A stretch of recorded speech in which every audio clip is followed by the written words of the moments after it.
ایک تو سادات کی مخالفت جی بنی امیہ اور بنی عباس نے ہر میدان کی جی جی انہوں کے اختلاف جی تو انہوں جڑے چیتا بندے ہیں ائمہ تعظیم تو علاوہ جی انہوں دی تاریخ انہوں دے رسم و رواج دے وچ انہوں دی زندگی دے وچ جی کچھ انہاں تعریف کی جی انہوں دی تاریخ دے وچ۔ جی چنانچہ حقیقت یہ ہے کہ جناب سید عبد القادر جی جیلانی قدس اللہ سر العزیز یہ کوئی کتاب نہیں لکھی، جی یہ کتاب نہیں تحریر فرمائی، جی انہوں دے واز جڑے ہیں فوائد حسنہ جی جی وہ جڑے ناظرین ہوندے ہیں نا جی وہ اپنے شوق نہ لکھتے گئے اور پھر انہوں نے کتاب کی صورت مختلف بالخصوص ایک کتاب ایسی ہے جس کا نام غنیت الطالبی، جی وہ نہ جناب دے اپنا مواعظ ہیں جی اور نہ ہی انہوں کی تاریخ کا ہے کوئی نہ، جی محی الدین نامی کوئی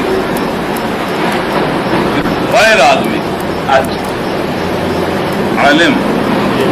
اس نے بنی عباس سے خلیفہ معتمد باللہ کے قائم دے نال یہ کتاب لکھی جی غنیت الطالبین، اور کیونکہ اس وقت سادات جو بڑی ہستیاں سید عبد القادر انہوں دی عزت اور انہوں دی اپنا توقیر نو گھٹاون واسطے جی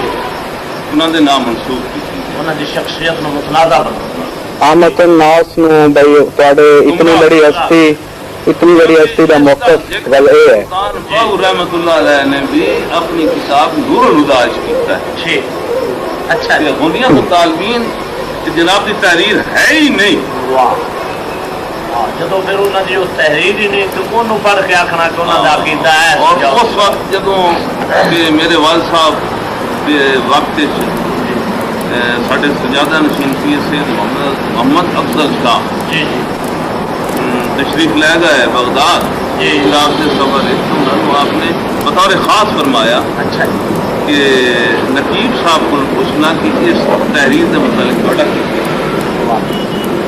جو اس وقت جڑے سجادہ نشین آنے جی جی جناب غوث پاک دے انہوں نے انکار کیا کہ جناب کی تحریر نہیں اتنے